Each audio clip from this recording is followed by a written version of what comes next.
welcome to the virtual meeting of the Performance and Value for Money Select Committee. I'm Councillor Riaz Ahmed and I'll be chairing the meeting this evening. Regulations introduced by the government have temporarily removed the legal requirement for local authorities to hold public meetings in person. However, the requirement for such meetings to be accessible to the public remains, and the link to the virtual meeting is available on the Council's website in the usual live meeting link page. If a connection to a member is lost during this meeting, I will stop the meeting to enable the connection to be restored.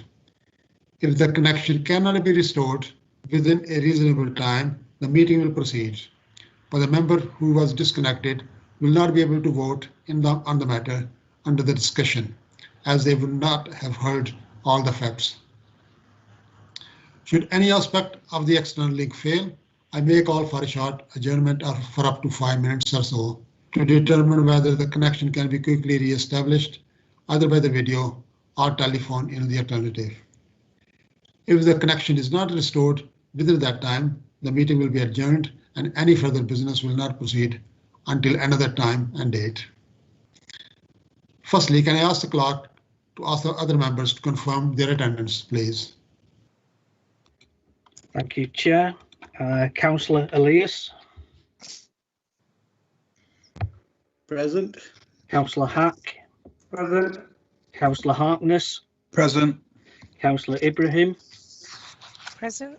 Councillor Fidian. Present. Councillor Shuttleworth. Present. And Councillor Ahmed. Present.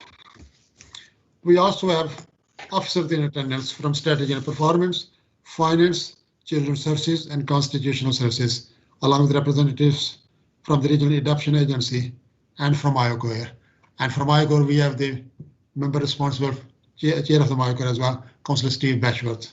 Thank you, Steve, for coming. Thank you. Should the committee come to a vote on the report for approval, each member will be individually asked to state whether they are for, against or abstaining. When a report is for noting, I will only ask if any member does not agree. Should the committee agree the exclusion of the press and public at the meeting to enable the committee to discuss private reports, the press and public will no longer be able to view the meeting. We can now turn to the agenda, and for the benefit of those members of the public watching, the full agenda pack is available on the Council's website. Item 1, do we have any members? Apologies from any members. We have apologies from Councillors Byrne, Salamat and Stretton. Councillors Elias and Ibrahim are attending as substitute members, Chair. Thank you, Councillor Elias and Councillor Ibrahim. Welcome to the committee. Thank you. Hope you enjoy it as much as we do. Item 2, any urgent business? No items of urgent business, Chair. Item 3, do members wish to make any declarations of interest on any of the items on the agenda? No. If not, we move on to item 4, which is public questions. None received, Chair. None received, so we move on to item 5. We have minutes of the previous meeting. There's 3 sets of the minutes, 17th of December, 28th of January and 9th of February are approval. Do we agree that those are a correct record? Move, Chair. Thank you. We now move on to item 6, Council Performance Report for December 2020, and we should have Matt Drogan with us. Matt? Evening, Chair. Hi. I've just done a brief presentation again, as I did last time, to try and summarise the key points within the report. As you know, it's quite a detailed report which was sent out with agenda papers. So I'll just swiftly move you through the slideshow. This is the Q3 report, by the way. It's up to the end of December 2020. I gave you a brief update on the figures at the last meeting because the report just was just in the process of being produced. I've just pulled out some of the key figures in the Oldham profile section of the report. I think one of the biggest one that's worth noting is the unemployment figure updated to 9.4%, which is actually the highest in GM at the moment. And obviously the impact of COVID has contributed to that figure. And then on page 47 of your papers, I've pulled out some of the key headlines around the HR dashboard.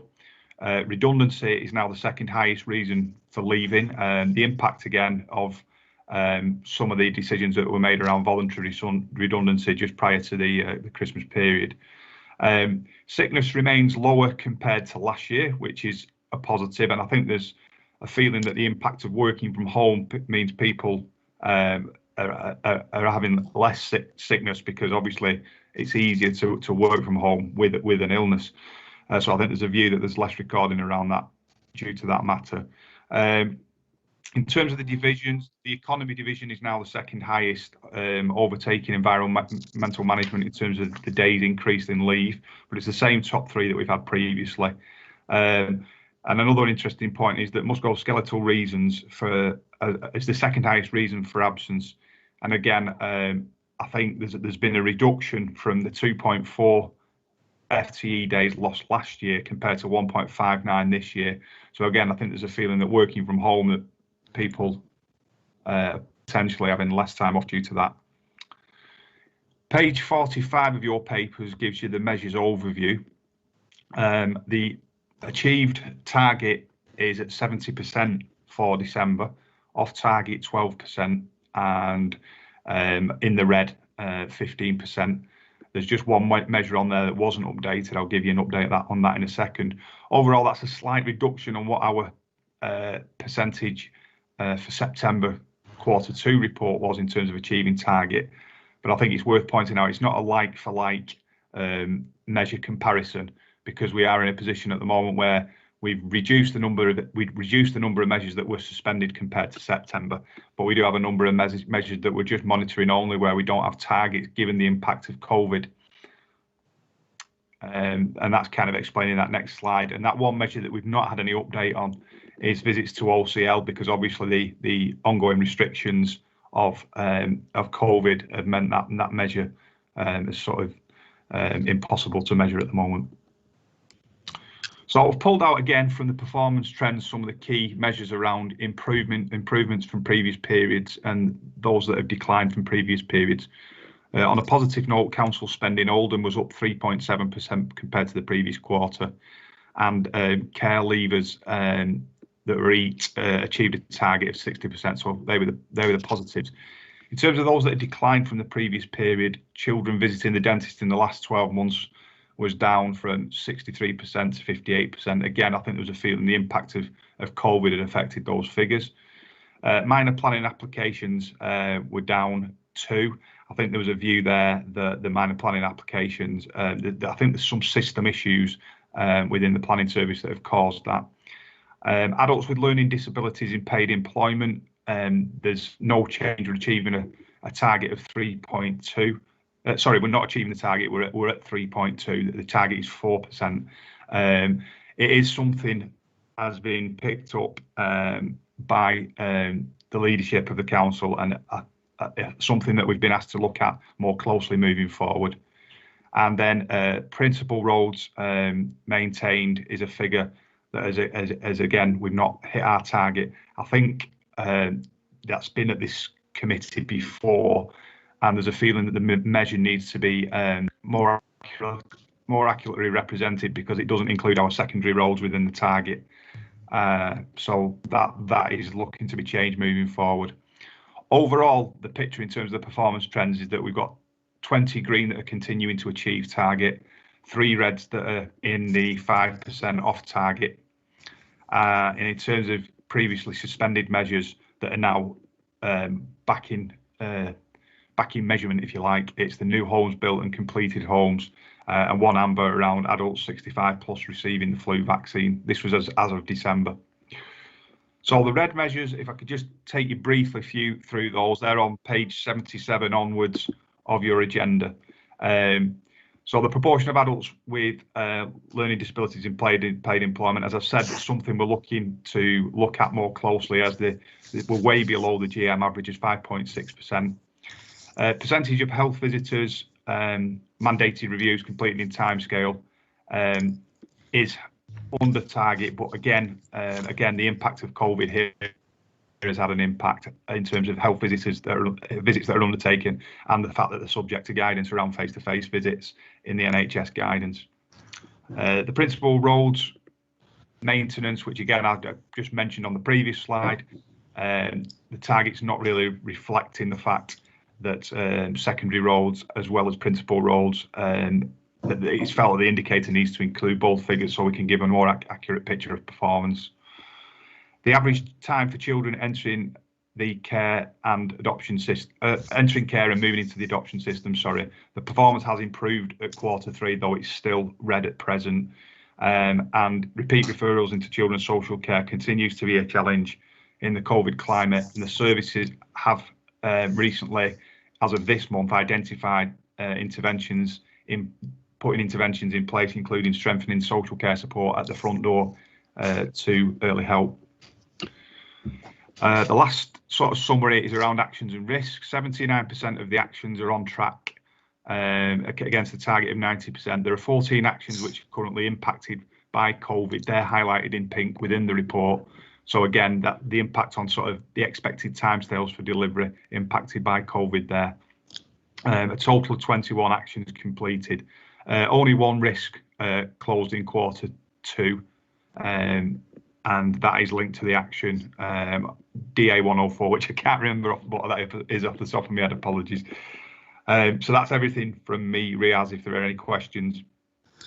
Yeah, just a couple of minor questions from me, Matt. And you highlighted, I think, both of them. On page 55, yeah, we've got a 548 proportion of adults with learning disabilities in paid employment.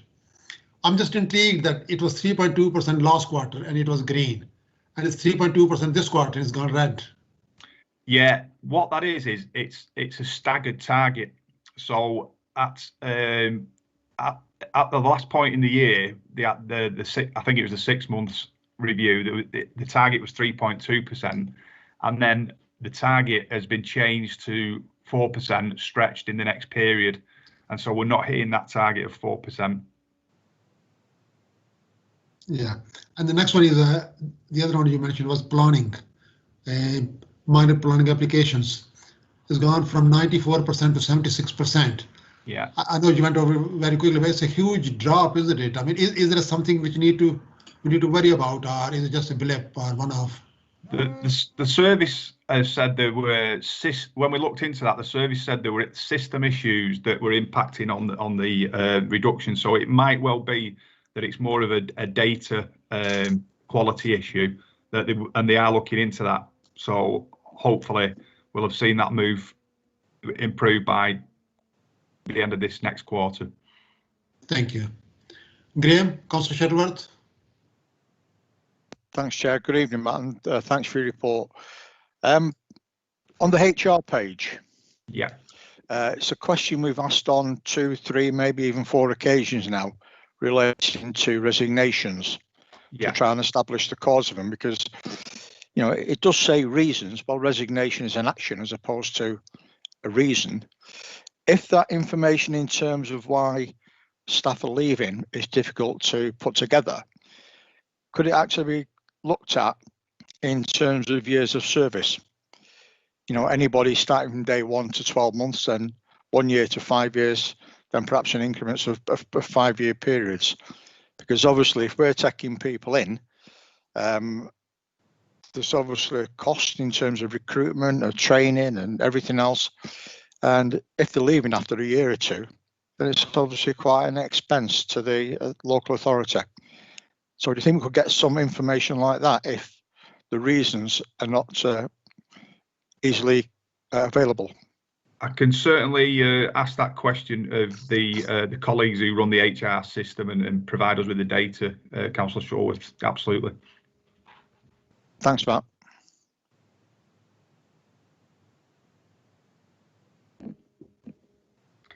Chair, Councillor Harkness has a question. Councillor Hark. Thank you, Chair. Just Matthew, earlier on your report, you mentioned about the percentage of sickness remained low compared to last year. I know part of last year was in the COVID as well. Do you think it's because of COVID that people working from home now are that less sick? I think that there's a potential that there's less recording of sickness when people are working from home, because they probably may carry on with certain symptoms that they wouldn't necessarily do if they were travelling into the workplace. So I think we recognise that may be a possibility. Okay, interesting. Okay, Thank you. Garth? Thank you, Chair. The first one, as you've already covered around planning, but that's probably something we need to keep an eye on, and we might potentially need to ask them to come to us. So my first bit was around the flu vaccines, which you mentioned, which are a little bit below target. And I just wondered whether there was a similar trend to the COVID vaccines, where there's quite a wide variation in take-up of the COVID vaccines between different ethnic groups and so on. And I know a lot of work has been done by the council, is being done around trying to improve the COVID uptake in some areas. And I just wonder whether there's some parallels with the flu vaccine and whether similar work needs to be done on that. And then the second one was just around on page 48. Page 48, where it says that there was £1 million not achieved. So I suppose my question is that obviously there's been further cuts for this budget year, and whether we've got the confidence that they're achievable. In respect to your first question, I would have to try and get that information out of the public health team around the vaccinations and the comparisons with the flu vaccinations and the COVID vaccinations, and I can also try and get an updated figure and see if there's been any sort of recent impact of the flu vaccination potentially rising, but also give you that figure around ethnicity. So I'd have to get back to you on that one. In terms of the finance question, I don't know if Anne's on the line, because it might be more appropriate for Anne to answer that question than me. Yes, I'm here, Chair. So the question was around the £1 million savings proposal that hasn't been achieved.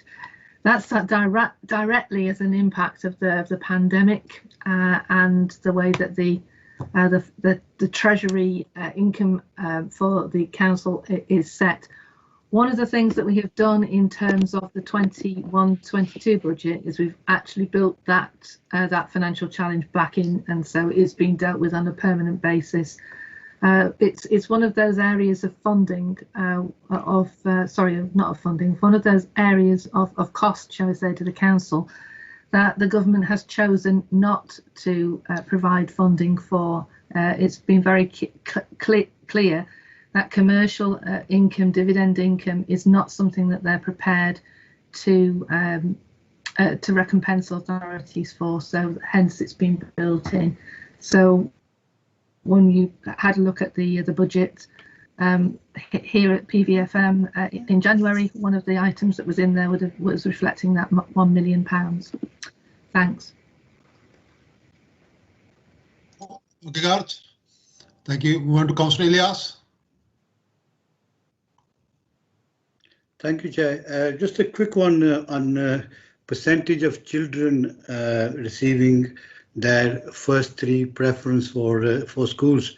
I'm assuming that this particular target is for both primary and secondary schools, and I know we're achieving 92.2%, but I'm just wondering if that's across all the wards in Oldham, or there are some wards where they've got children that are not receiving their first three preference in large majorities than other wards. Thank you. That figure it would encompass all the wards within Oldham. So it's 92% of all. So it's pretty much 90% across every ward. Yeah. That'd be all amalgamated together, yeah, across the borough. Okay. Happy with that? I don't see any other hands up. So with that, do we note the report? Thank you. Thanks, Mark. Thanks again. Thanks for coming. I'll get back to you on the other questions and get some responses to those questions too. Please, if you could, yeah. Thank you. We move on to item 7, Local Government Ombudsman Annual Review of Performance. And we got Caroline Lee. Caroline, welcome to the committee. Thank you. Thank you, Chair. Members will know that the Local Government and Social Care Ombudsman can deal with complaints about the council and its services where the council's complaints procedure has been exhausted and the resident is still unhappy with the outcome. We get an annual report from the Ombudsman about our own complaints, which is the subject of this report, and the time frame for this report is 2019-20. So pre-COVID, really. The headline information in the report is that we've had fewer complaints that went to the Ombudsman in 1920 than we did in 1819, 71 as compared with 80 the previous year. And 1.2% of the complaints that we receive into the council find their way to the Ombudsman, so quite a low percentage.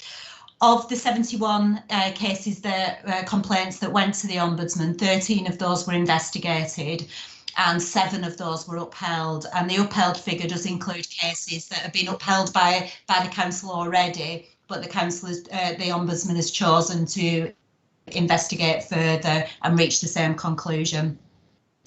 So in terms of performance for that year, that's the headline information on it. But just to add some additional information about the team, we've just gone through a consultation for a restructure to realign the way in which we deliver our complaint services, and we are going through the process of recruiting for a revised and restructured team now. We've also, over the last year, reviewed a number of our policies, including the corporate complaints policy and the introduction of an unreasonable behaviour policy as well. And we've delivered best practice training by the Ombudsman to adults teams, adult social care teams, children's social care teams, and to our corporate teams, just to improve complaint responses and the carrying out of investigations into complaints as well. But I'm happy to take any questions that members might have. Thank you, Caroline. Thanks for the report. Very useful, very helpful. It's pleasing to know that the number of complaints have gone down year on year, and only a small proportion of the complaints was upheld. But we're dealing with very vulnerable people here, and even one complaint upheld is one too many. Yeah. I'm just wondering if of the complaints made, is there any running theme? Is there any particular section or particular discipline or particular thing that we do is coming in for criticism, or it's just throughout the department or spread all over? It tends to be spread all over. So for the cases that were upheld last in 1920, it covered a number of different areas, which sort of children's complaints, adults complaints, council tax one. So it is varied. If we identify any particular issue that's causing particular concern, we will work with the service unit directly just to see if there are processes and procedures that can be improved to overall improve the outcome for residents. And of course, we take all complaints seriously, so it's not just the ones that go to the Ombudsman, but the range of complaints that we can potentially receive is all sort of part of the learning, really, and what we can feed back to services on the types of complaints that are coming in and what we can potentially do to reduce those complaints. So there's not a particular area. There can be particular focus of attention if things happen. So say there's a disputed planning decision, we can get a number of complaints in about that at a particular time. So it can depend on what's happening in the wider context. But generally speaking, in terms of the Ombudsman, what the Ombudsman is looking at, there's not a clear and distinct focus for Oldham that we would need to be particularly concerned about. Okay, thank you. That's reassuring. Councillor Sherwood, Graham. Thank you, Chair. Thanks for your report, Caroline. In terms of the complaints, obviously these come as a result of an individual doing something wrong or making a comment that somebody could object to. How does the manager then work with that individual to explain to them what needs to be done? I'm not talking about disciplinary action in this sense, by the way, Just how do we use it as a training aid to help the person not make the same mistake? Well, there is a variety of complaints that we receive on lots of different subjects. So it can be about what the services that we're delivering, as well as the way in which those services are delivered. So it would depend on the subject for the complaint that's coming in. I'll give you an example sort of on the revenue side. We may get a complaint about a summons that's been received for non-payment of council tax. Well, that may not be upheld in some cases because it's been accurately and appropriately raised, but that the individual is unhappy with that. So we would explain the circumstances around why that's happened. If it's about an individual officer and an individual officer's approach to the complainant, then we do work with the service. The service will investigate, and we do work with the service to improve and give feedback and do what we need to do in order to make sure that the service that's being delivered to residents is respectful and correct. So it depends on the subject matter. So we would deal with each one. Obviously, the service would look at investigating. The complaints team would carry out a quality assessment of the response to see if there are elements that have been missed or that should be looked at further. But like I say, we do try and learn from all of those and feed back to the service unit if we feel that there are particular issues about, you know, sort of staff, the way in which staff handle something, or the process that has led to an individual becoming quite unhappy with how the council has dealt with something, so that we can resolve it. Yeah, and to try and get a balance on an issue like this, are staff actively encouraged to put forward any compliments to receive? Because even councils at times get compliments. So obviously there has to be a balance. It's okay looking at complaints, but how does that compare with those residents who actually thank the officer or the authority for what's been done? Yeah, well, I think that's part and parcel of how you deal with things appropriately in the council. So it's like you ensure that when there's positive feedback has been received about a service or an individual, we make sure that that gets fed back, because that's an appropriate thing to do. In the same way as if something isn't working quite as well as we would like, we would factor that in at the same time. But yeah, it's all about sort of feedback really. So the complaints that we receive, it's not necessarily a negative thing for the council if we understand what's going on in terms of the delivery of customer services from the residents' perspective, and the feedback that we receive about dissatisfaction with the service helps us to improve that further. Similarly, you know, it's the same thing on the strength side of things, that if we know that and we're getting really solid feedback about doing the job well, then it's really important to filter that back in at the same time, and we do that. Thank you. Thank you. Councillor Bashworth, Steve, you put your hand up. Yeah, thanks, Joe. I know I'm away to attend a different part of the meeting, but I was really interested in this. Is there a particular type of complaint? Is there one complaint that's more common than others, is what I'm trying to get at? Is there something that we get time and again? Yeah, well, we need to, obviously we've got different types of services that have got that will have potentially different issues. So say, for example, on the council tax side of things, we might get a lot of dissatisfaction about the enforcement of debt. And some of those, you know, there'll be a number of those that aren't upheld because we're following proper process, but that people are unhappy with. Similarly, we may get a higher volume because you've got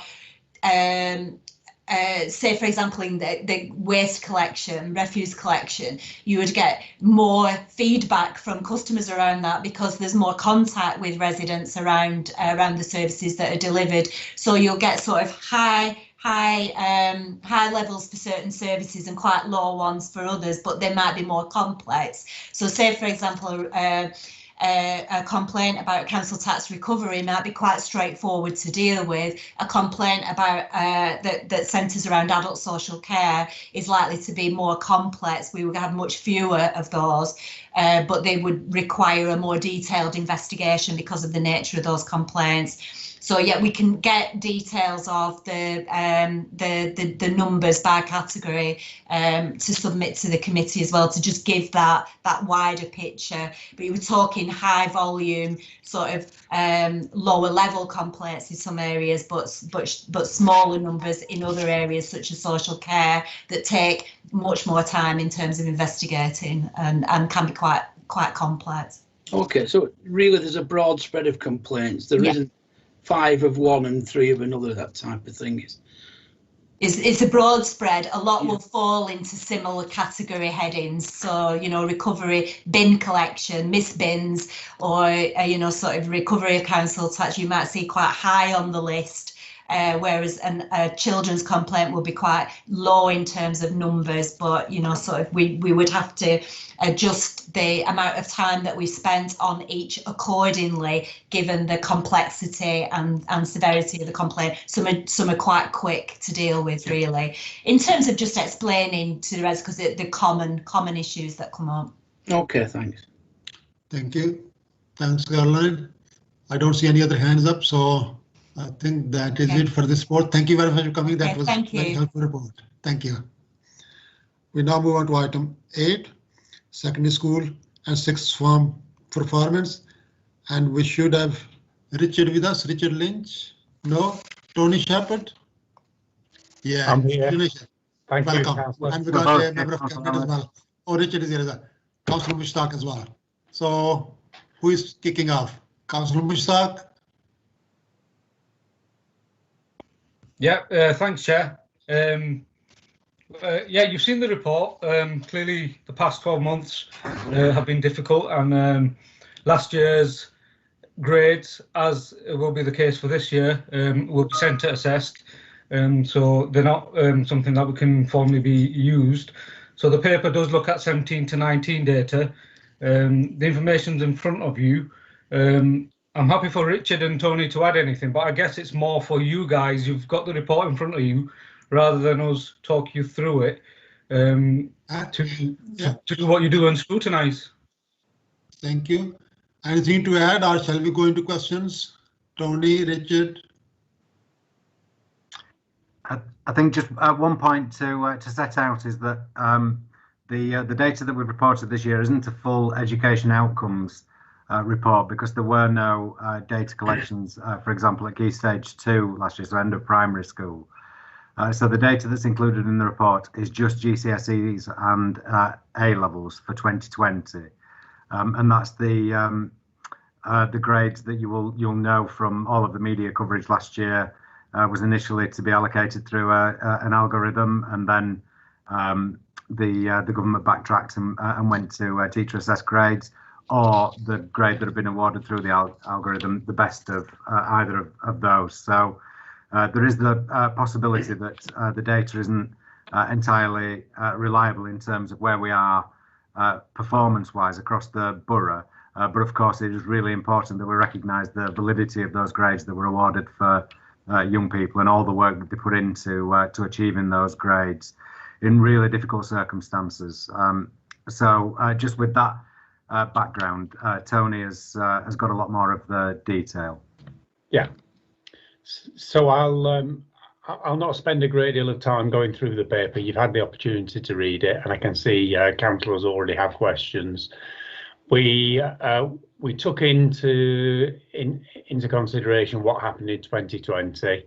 We've presented the data that was available at a borough level.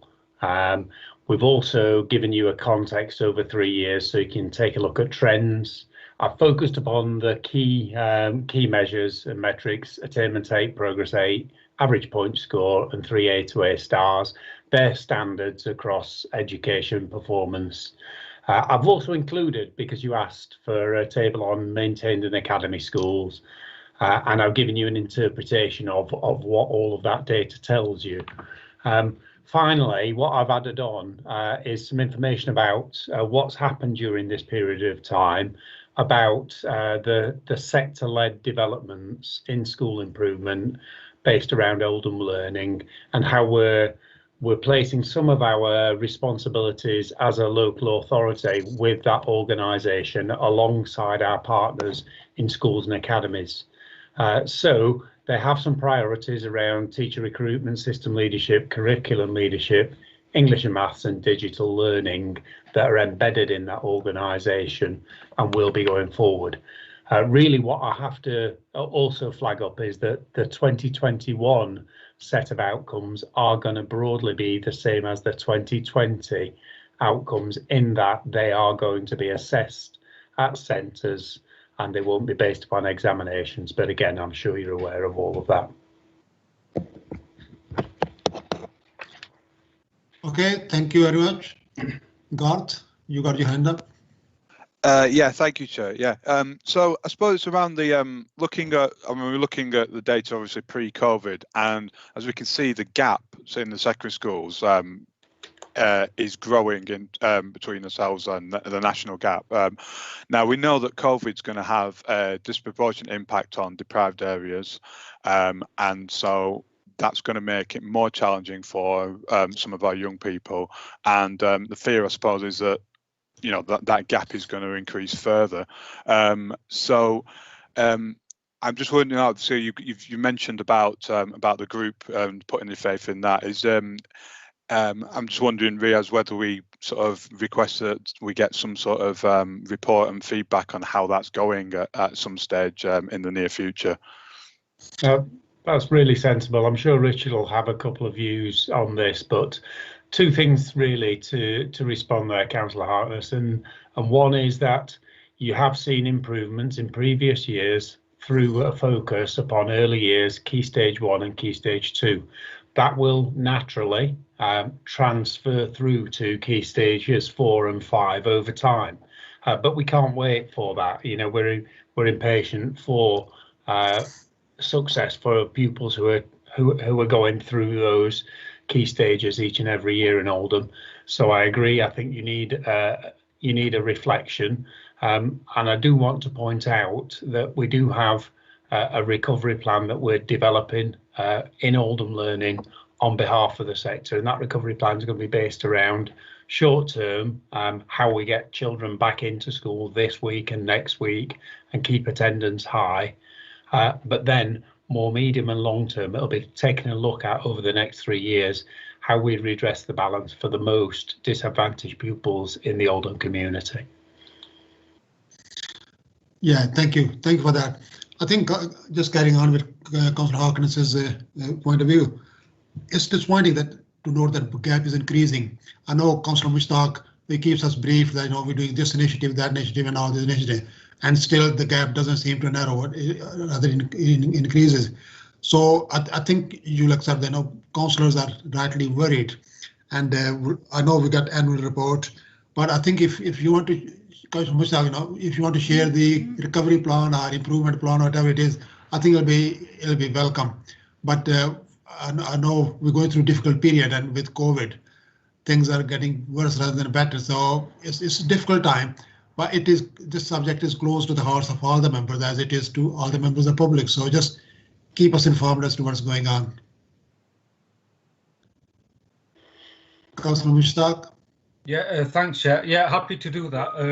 Like I said, we do talk about it throughout the year, not just at certain points within the year.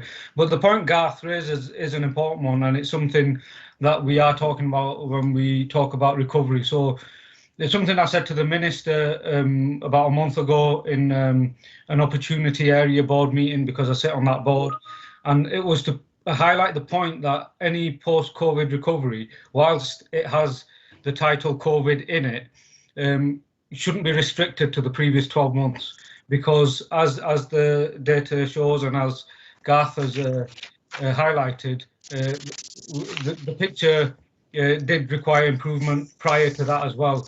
And I think it'd be disingenuous and would be doing a disservice to our young people and families if we restricted it to the past 12 months. Yeah. So rest assured that the recovery is taking into account the years leading up to COVID and COVID.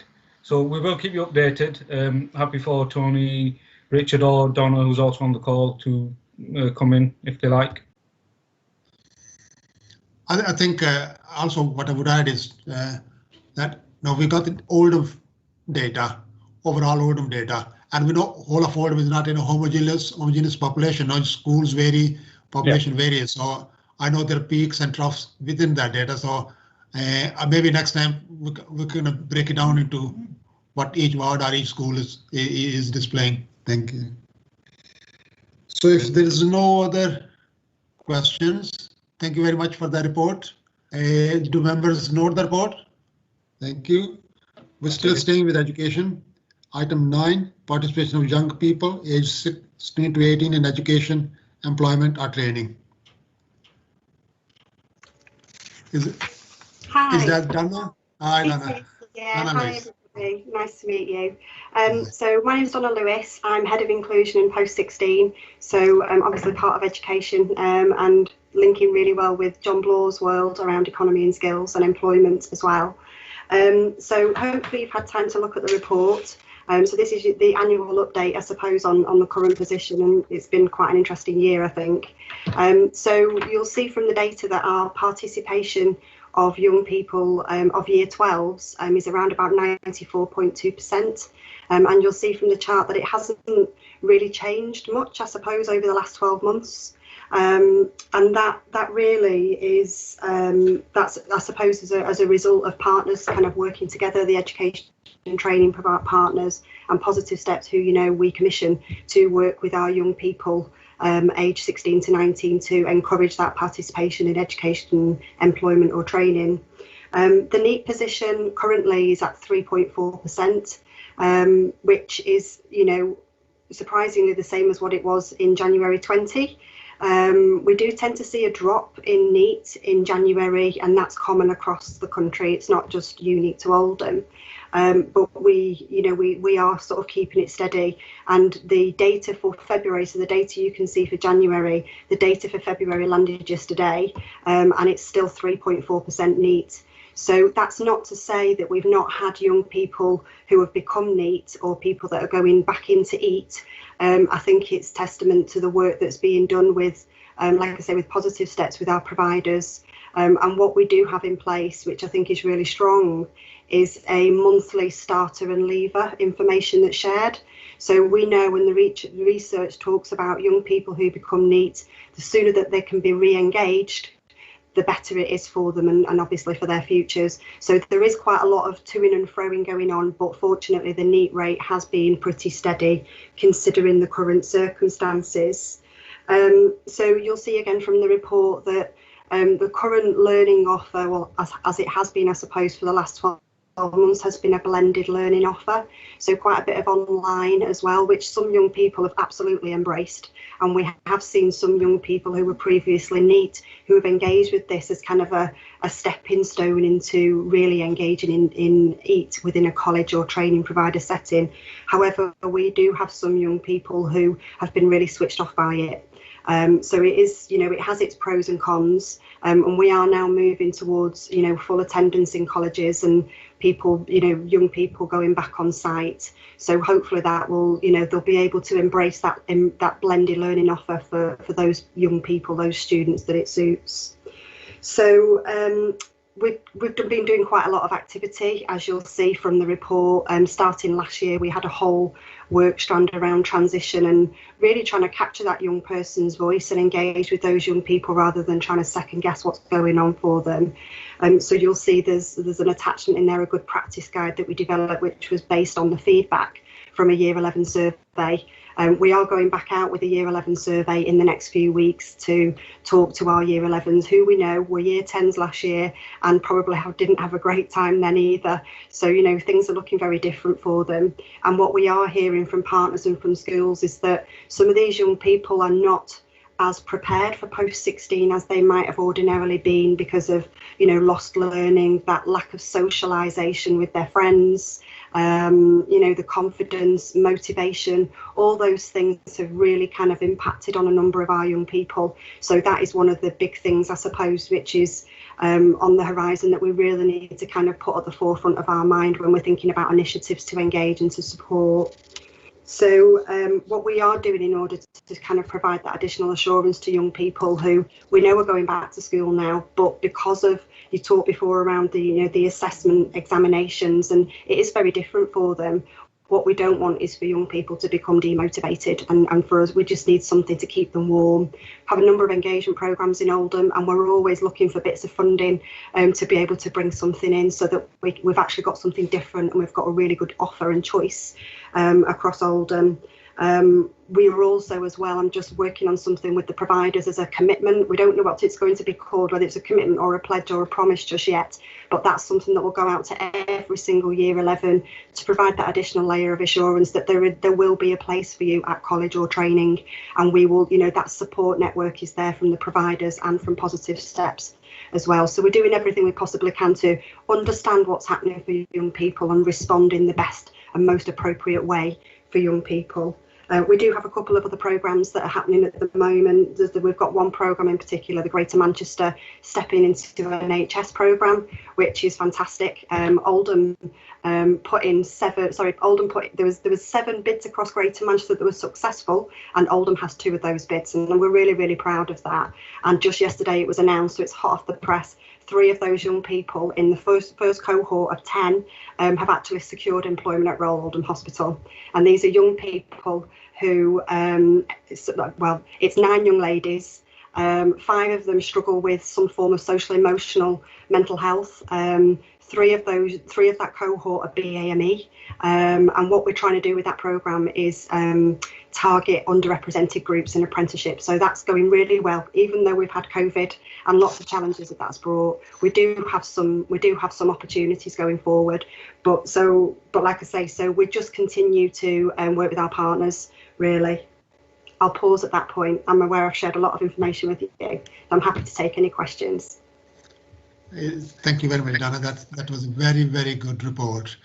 You will know that this committee has spent a lot of time on this area and needs over the last few years, because it used to worry us. But I think under your leadership, huge improvements have been made, and I'm glad you're holding up the ground despite the difficulties that we're all facing. So, message for you and your staff, job well done. Just keep up the good work. And the examples you've given at the end, they're really, really good. And you've given us some good practice guide and case studies. So I can only thank you on behalf of the committee and all the people who've been watching this area over the years, that you've done a good job. Thank you. Any member wish to ask any question or make a comment? No, I think I speak for all of them. So it's really very pleasing report. You can see they're all agreeing to it. Thank you so much. Thanks See you for next coming year. in. Thank you. Thank you. Bye-bye. Keep up the good work. Thanks. Yeah. Bye-bye. Okay, we note that report. Thank you. Move on to item 10, free early education entitlement for 2, 3 and 4 years old. Overview of key trends and developments. Item 10, we should have Jenny Dennis. Thank you. Welcome to the committee. You're muted. I'm not. Thank you. Okay. The report tracks trends and developments in the uptake of the free early education for 2, 3 and 4 year olds since the last report to the committee, which was back in August 2018.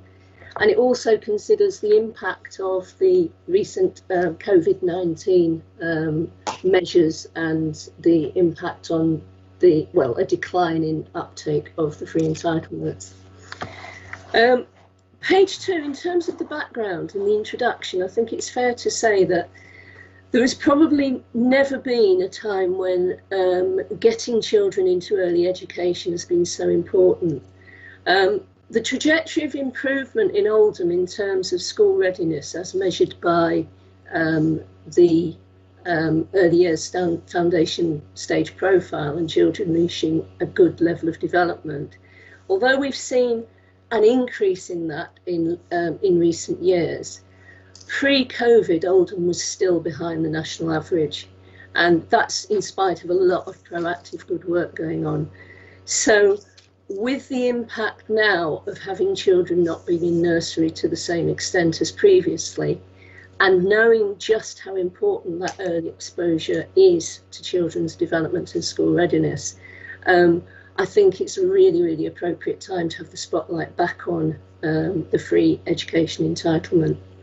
So the report covers, there are 3 entitlements, and they are a universal 15 hours a week for all 3 and 4 year olds. Since 2016, we've had an extended 30-hour entitlement for children of working parents, which is an economically driven, obviously, that's around encouraging and supporting employment. Excuse me. And the 2-year-old targeted entitlement for disadvantaged children. The background sets out the eligibility criteria for those, and I think it's worthy of note that Oldham has been quite bold in adopting some local criteria on top of the national criteria, just to try to make sure that we pick up on any children that could slip through the net who are under the care of early help or are on a social work caseload, or equally meet the SEND criteria as set out in the paper. Page 3, that looks at the current position, and the baseline for the report is each year the Department for Education issues in June a statistical release covering all aspects of education for under 5-year-olds. And you'll see the way that this is set out, it sets out the national position and then the local. So that shows you that if we're measuring on percentage uptake, based on the January census, which the report draws its data from in 2020, the 3 and 4-year-old entitlement uptake was above both, well, the national statistical neighbours and Greater Manchester. However, the 2-year-old level, which was challenging at that point, and I'll come on to is even more challenging now, fell below national averages. Now, that is not for the want of us doing quite a lot of outreach work and working with partners. And I've set out in the report a couple of circumstances that have impacted on that fall in 2-year-old uptake. One of them is the fact that, not being able to explain this, but Oldham's number of eligible children grew by 20% over a 12-month period, which you'll appreciate if you've got outreach teams going out and working and suddenly the number of children to be reached has increased, it becomes increasingly difficult to reach them all.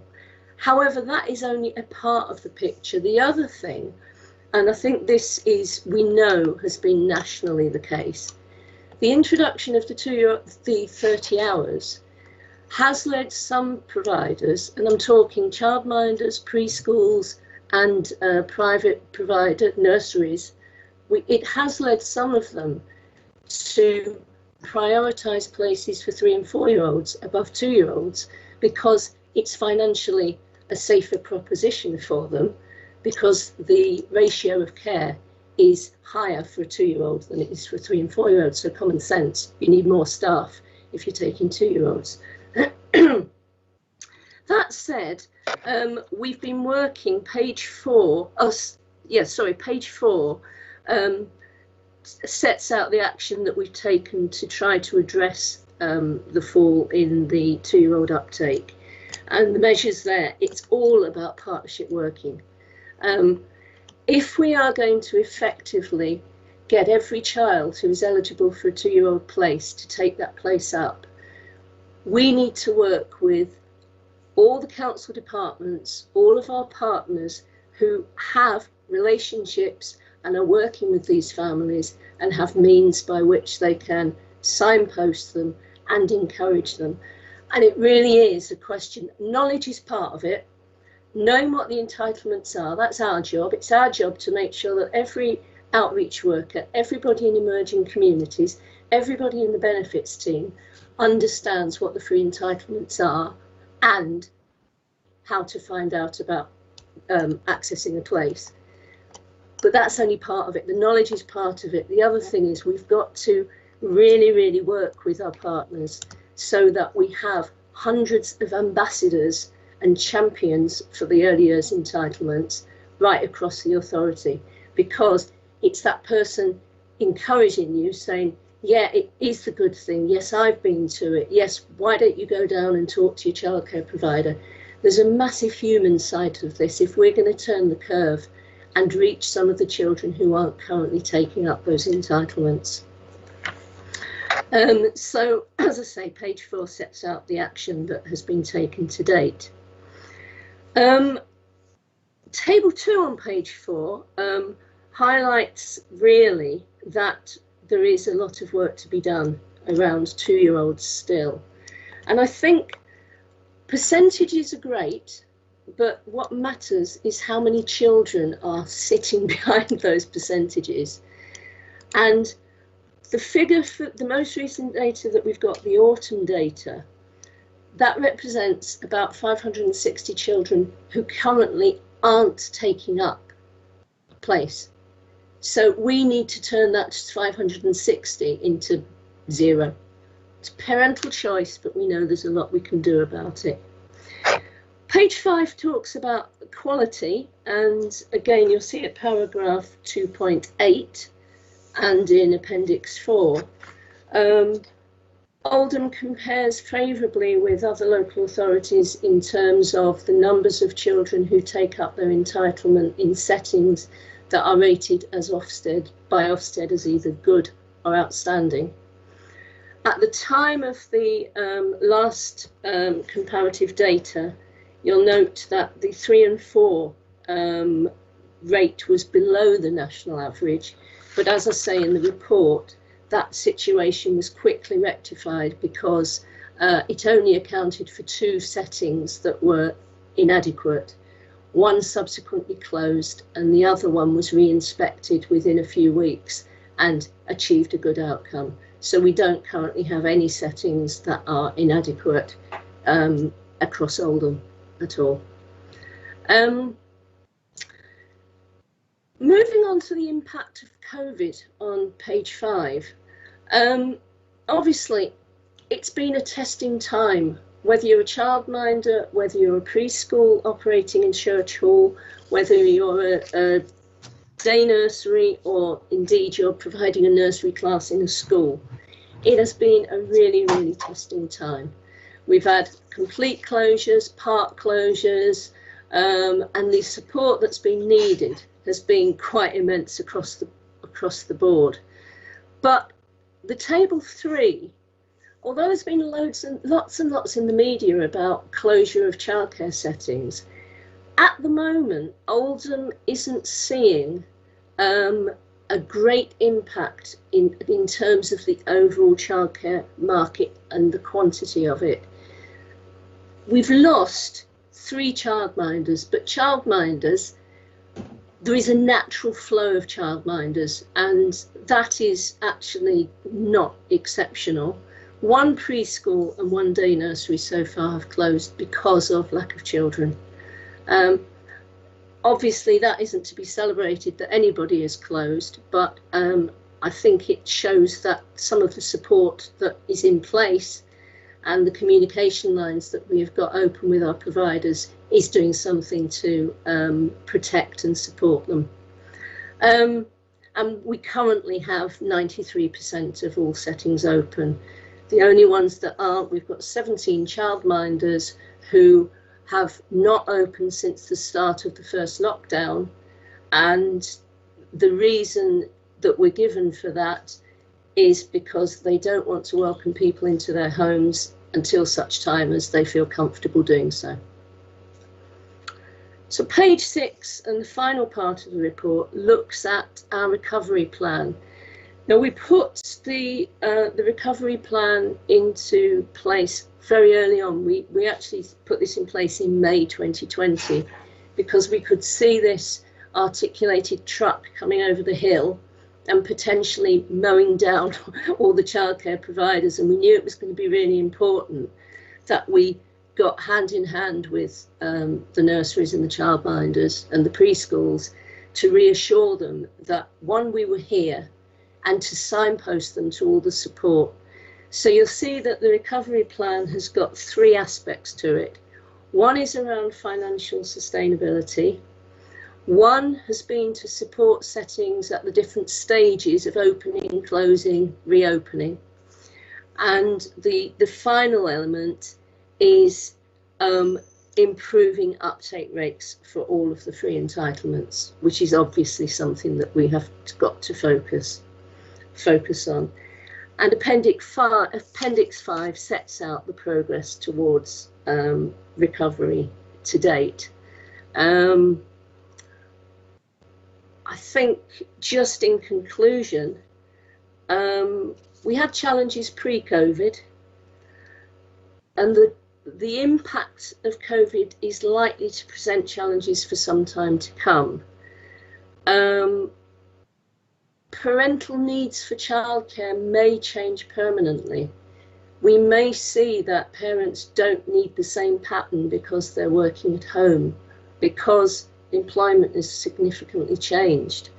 And we're going to have to continue to work over the next period. I'm not going to put a time on that, to just work with our business, our childcare market, to support that aspect of Oldham's business, to make sure that we have got childcare available for all the families, and in so doing, obviously, make sure the free entitlement can be taken up.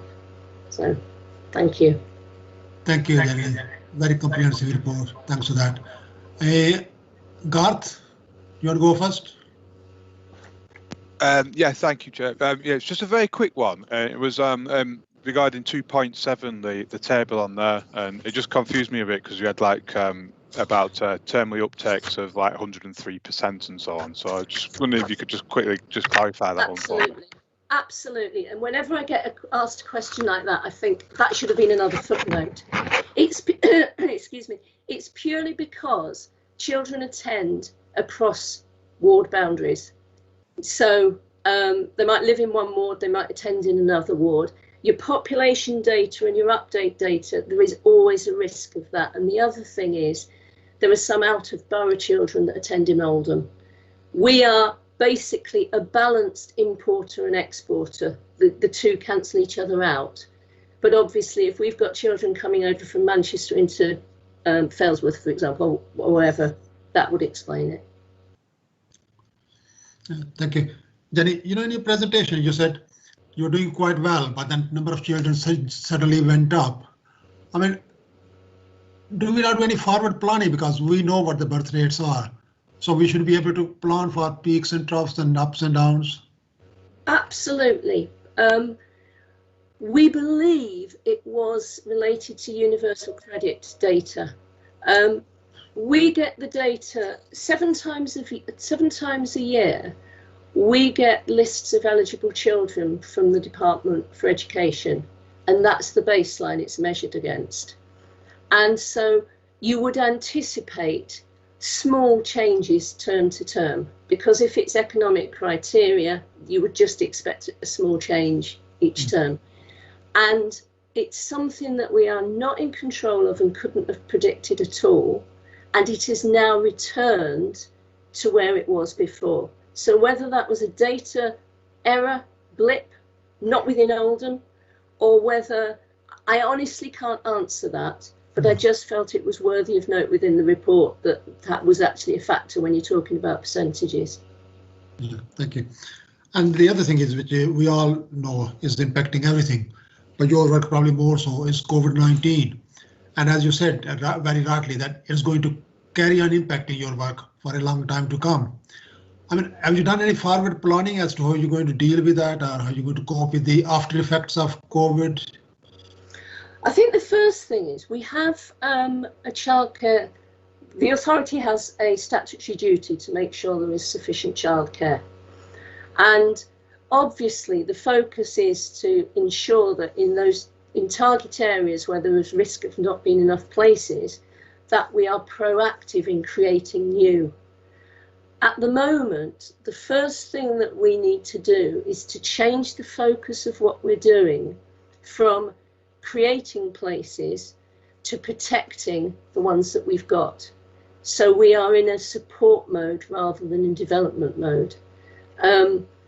Most of what we're doing is as set out in the recovery plan, in that we are working closely. We're linked into all the national agencies that are obviously working as we are with providers, and we are making sure that, for example, the recovery plan talked about a small grant and a recovery grant. That was because we were getting messages of pressures, and we found a way that we were able to respond to that. So I think my answer to your question would be, the recovery plan is the 3 elements that I've set out. Each of those elements will respond and adapt depending on what the next development is. So at the moment, we're seeing week on week an increase in the number of children in settings. If that continues, some of the problems that we've had will immediately be allayed. If it dips down, we may need to look at further financial support. So it's very much reactive, but it's being reviewed all the time. Yeah. Just continuing on that theme, on page 5 of your report, table 3.2, you mentioned that some providers have disappeared because of the falling numbers. One nursing close here, one nursing close there. Is that going to have impact in long term, or do you think they'll be able to come back after COVID, or do you have other plans? One of those 2 has gone for good, the preschool. The other one, the nursery, it was a nursery in Saddleworth. The reason for the closure is that the lady owner felt that she couldn't take any more financial risk until she knew what the world was going to look like. So she has closed and cancelled her registration. However, she has said she's keeping the options open, and she may at some point in the future reopen. And that's why I think the communication that we maintain with providers is absolutely crucial to who stays and who goes. Yeah. Okay, I don't see any other hands up, Jenny. Obviously, the work you're doing is very, very difficult and very, very tough, considering the circumstances. But it is very, very important because we want to give children a good start in their life. I know that's where your work comes in. So we're grateful for the work that you and your team are doing. It's not an easy task, but the message for the team is, please keep up the good work. No, we're relying on you. I know it's difficult times, but no, you'll have full support of the council. Thank you. Okay, thank you very much. I'll take that. Thanks for coming. Cheers. Bye-bye. Bye. Okay, we note that report. Thank you. Next one is key decision documents from page 125 to 136. That's just for noting, or if any member wants to highlight anything they want to delve into in greater detail.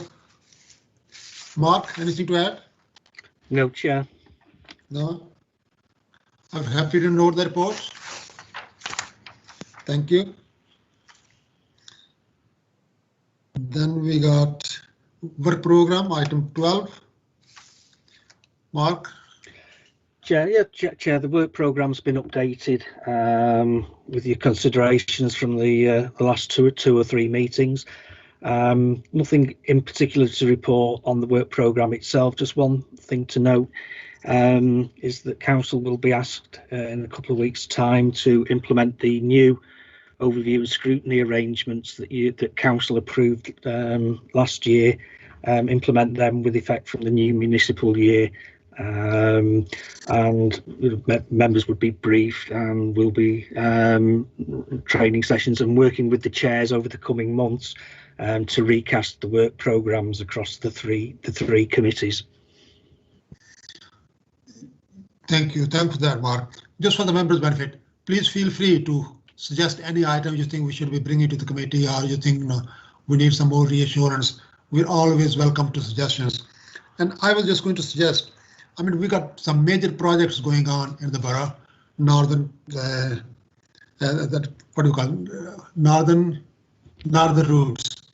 routes, and we got some new partnerships coming up. We got spindles being transformed from what it is to what we want it to be, and housing strategy. These are the items that I think, Mark, we need to build into the program somehow, so that we don't sleepwalk into any difficulties, because they're spending a lot of money, a lot of expectation, but we want to make sure we get it right, and this committee has got a full oversight of those major projects. We'll work those into the programme chair. As I said, we'll be Constitutional Services will be working with yourself and the other chairs to develop the new work programmes. Thank you. Okay, if that's done, then we move on. It's item 13, exclusion of press and public. Do we move the resolution? Move, Chair. Thank you. Agreed. Seconded. Agreed.